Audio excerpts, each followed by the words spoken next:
उन्होंने अपना रिश्ता उससे तोड़ने का काम किया। तो 3 विषय कर लेंगे, एक कैश वाला आपका और एक ममता दीदी वाला, ममता दीदी और ये पहले करेंगे, कैश वाला तीसरा करेंगे। आप ये अपना बता दीजिए कि आपने सर जो ममता जी ने जो कोविड उस पर आपका क्या देखता है? देखिए, आज इंडी अलायंस में ना कोई मिशन है ना कोई विजन है। ये केवल अपने अपने एम्बिशन के लिए, अपने अपने पोजीशन के लिए और अपने अपने करप्शन और कमीशन को बचाने के लिए और मोदी के खिलाफ ऑब्सेशन में एक आए थे। अब जैसे ही कांग्रेस पार्टी महाराष्ट्र और हरियाणा में चुनाव हारी है, तब से किस प्रकार का डिवीजन सामने आ रहा है इंडिया अलायंस में, इसका एक और प्रमाण जो आदरणीय ममता दीदी का बयान अब सामने आया है, जहां पर उन्होंने कहा है कि जो नेतृत्व है इंडिया अलायंस का, जाहिर सी बात है वो कांग्रेस की बात कर रही है, कांग्रेस से हो नहीं पा रहा है, राहुल गांधी से हो नहीं पा रहा है, राहुल गांधी नेतृत्व नहीं दे पा रहे हैं और वो कहती हैं कि एकजुट नहीं रख पा रहे हैं और अगर उनको अवसर मिलता तो वो सबको साथ में लेकर चल सकती है। ऐसा ही बयान लेफ्ट पार्टीज का भी आया है। अभी हमने देखा है कि समाजवादी पार्टी ने भी कांग्रेस का साथ नहीं दिया जब वो प्रदर्शन पार्लियामेंट में कर रहे थे और पार्लियामेंट को बंधक बनाया था। जेएमएम ने भी कांग्रेस को एक प्रकार से डेप्यूटी सीएम पद पर हैसियत दिखा दी। जम्मू कश्मीर वालों ने, उमर अब्दुल्ला ने भी कांग्रेस को उनका जगह दिखाने का काम किया था कुछ दिन पहले। तो हर जगह कांग्रेस पार्टी और खास करके राहुल गांधी जो 80-90 चुनाव हार चुके हैं, उनके खिलाफ अविश्वास प्रस्ताव अब जनता नहीं उनके खुद के साथी ही पारित कर रहे हैं।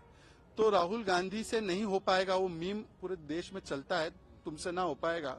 ये राहुल गांधी इंडिया अलायंस के भी मीम बन चुके हैं। गठबंधन टूट सकता है। ये गठबंधन था ही कहाँ भाई साहब। तो देखिए मैं पंजाब जब भी आता हूँ तो मैं कहता हूँ ये रिश्ता क्या कहलाता है। आप देखिए, ये दिल्ली में अनोखा रिश्ता था केजरीवाल एंड कांग्रेस का। वहां पे हम साथ साथ थे लोकसभा में, यहाँ पे हम आपके है कौन थे।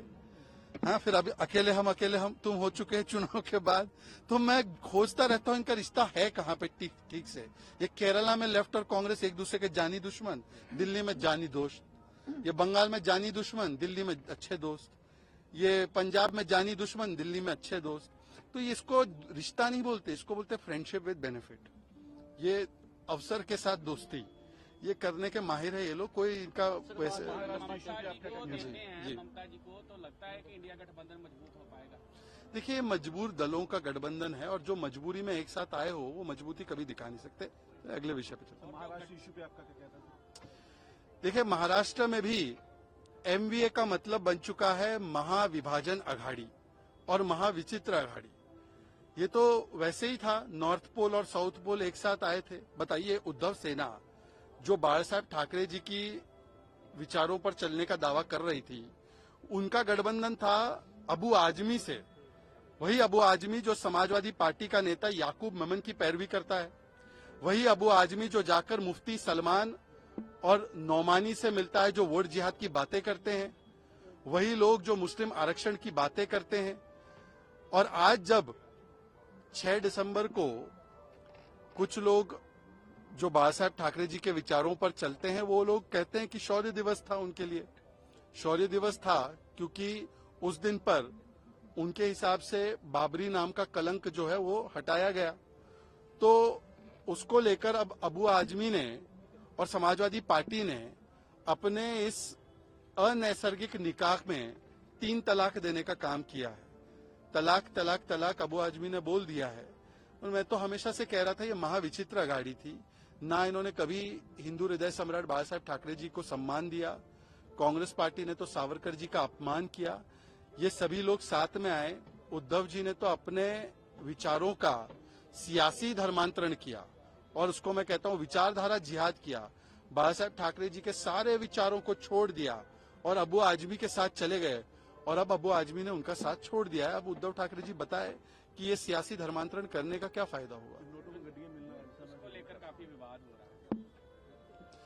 देखिए, सी फॉर कांग्रेस का सी फॉर कैश से, सी फॉर करप्शन से, सी फॉर कनेक्शन बहुत सी फॉर क्लियर रहा है। और इसीलिए जब ये कैश का और करप्शन का क्लियर कनेक्शन संसद में जब नोटों की गड्डी के रूप में सामने आ गया और सभापति महोदय ने कुछ बातें रखी, तो Congress party C for chaos मचाने लगी। अरे भाई, चोर की दाढ़ी में तिनका क्यों? जांच हो जाने देते। जांच शुरू हुई नहीं उससे पहले ही C for chaos, C for confusion, C for clarification. इसी से पता चलता है कि ये C for cash, C for Congress का ही था। और जहां पर भी कैश दिखे वहां पर कांग्रेस दिखती है। 350 करोड़ कैश एक सांसद के घर में मिला, किसका था? कांग्रेस का। ये कैश फॉर वोट स्कैम हुआ था पार्लियामेंट में एक समय पर, वो किसका था? कांग्रेस का।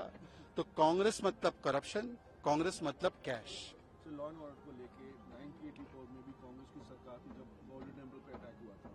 अब भी उनकी अहिवाल सरकार है तो फिर गोल्डन टेम्पल सुखबीर बादल पे गोली से अटैक किया गया, उस पर आपका लॉ एंड ऑर्डर को कैसा है? देखिए, जिस प्रकार से स्वर्ण मंदिर के पास एक इतने बड़े राजनीतिक कद के व्यक्ति पर एक हमला होता है और उस पर भगवंत मान जी जो यहाँ के ऑफिशियल मुख्यमंत्री है और केजरीवाल जी जो यहाँ के अनऑफिशियल सुपर मुख्यमंत्री है, अपनी जिम्मेदारी उठाने के बदले अपनी पीठ थपथपाते हैं। कहते हैं हमने बहुत बढ़िया काम किया जी, ये सिद्धू मूसेवाला जी मारे गए वो बढ़िया काम था, ये मोहाली पर आरपीजी का हमला हुआ ये बढ़िया काम था। ये आए दिन हम लोग देखते हैं कि किस प्रकार से कभी इंटरनेशनल कबड्डी प्लेयर, कभी गैंग वॉर की घटनाएं सामने आती है, ये बढ़िया काम हो रहा है। एक हफ्ते में नशा माफियाओं को पकड़ेंगे, बेअदबी करने वाले लोगों को सजा देंगे, ये बड़े बड़े वादे करने वाली पंजाब की सरकार ने आज क्या किया है?